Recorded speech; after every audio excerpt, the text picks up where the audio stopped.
Al-Biruni est l'un des plus grands savants encyclopédistes de tous les temps. Son influence sur la scène est telle que les historiens occidentaux ont nommé le XIe siècle le siècle d'Al-Biruni. Il est né le 4 septembre 973 à Khat, l'ancienne capitale du Khwarezm, c'est-à-dire Ouzbékistan actuel. Son surnom, Al-Biruni, signifie celui de l'extérieur, car il est né dans les faubourgs de la cité.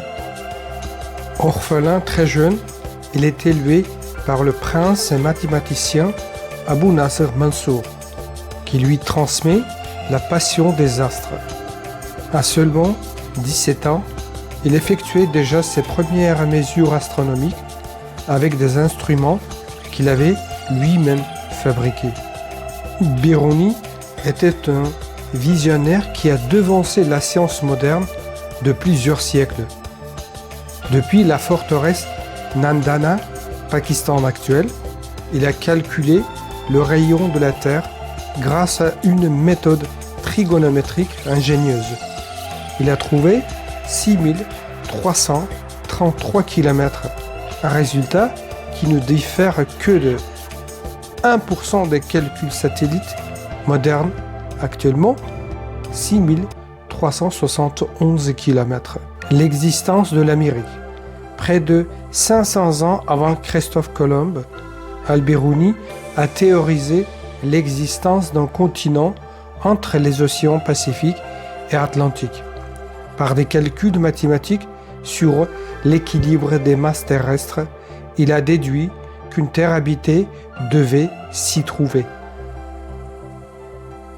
Le premier globe, il a créé le premier globe terrestre en relief d'Asie centrale, y plaçant avec précision les coordonnées des villes, des montagnes et des rivières connues à son époque.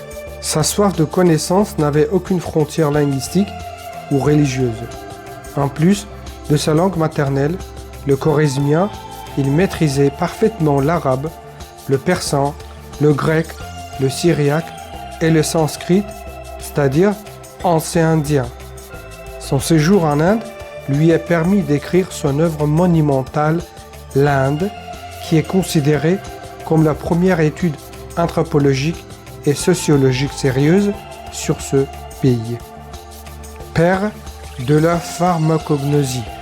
Son dernier grand ouvrage, le livre de la droguerie, c'est-à-dire Saïdana, décrit 1116 substances médicinales, jetant ainsi les bases de la pharmacie moderne. Bien avant Copernic et Galilée, Al-Biruni a sérieusement envisagé que la Terre tournait sur son propre axe. Bien qu'il restait prudent, il a affirmé que les calculs mathématiques fonctionnaient parfaitement, que la Terre soit au centre ou qu'elle tourne. C'était une pensée révolutionnaire qui remettait en question toute l'astronomie médiévale. Il est considéré comme le fondateur de la géodésie moderne. Il a inventé des méthodes pour mesurer la distance entre les villes en utilisant la triangulation. Il a répertorié les coordonnées exactes, latitude et longitude de plus de 600 localités, créant ainsi une base de données géographiques sans précédent pour l'époque. L'évolution de la nature.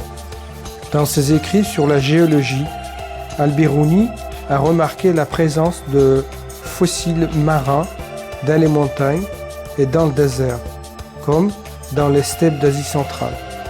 Il en a déduit que la Terre changeait sur de millions d'années et que là où se trouvent aujourd'hui des déserts, il y avait autrefois des océans. C'est une vision précurseur de la géologie moderne.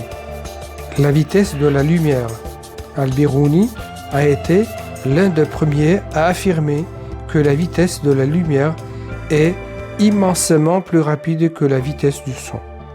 À une époque où beaucoup pensaient que la lumière était instantanée, cette intuition physique montrait un comparatisme des religions. Il est souvent cité comme le premier anthropologue de l'histoire.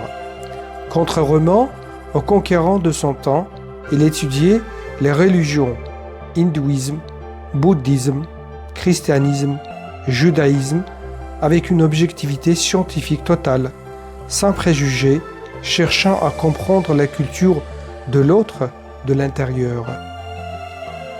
Abu Rayhan al-Biruni n'était pas seulement un savant, il était le pont entre les cultures et les pionniers de la méthode expérimentale. Aujourd'hui encore, son nom brille parmi les étoiles, littéralement, car un cratère sur la Lune porte son nom. La quête du savoir jusqu'au dernier souffle. La légende raconte que, sur son lit de mort, il a interrogé un juriste sur une règle complexe d'héritage. À la surprise de son ami, qui lui demandait pourquoi il s'en souciait à cet instant. Biruni répondait: « N'est-il pas préférable pour moi de quitter ce monde en ayant appris une chose de plus ?» La vie de al-Biruni fut marquée par la turbulence politique. En 1017, après la conquête du Khwarezm par le sultan Mahmoud de Ghazni, il fut amené comme captif à Ghazna, Afghanistan actuel, où il passait le reste de sa vie. Biruni s'est éteint le 13 décembre 1048 à Ghazna.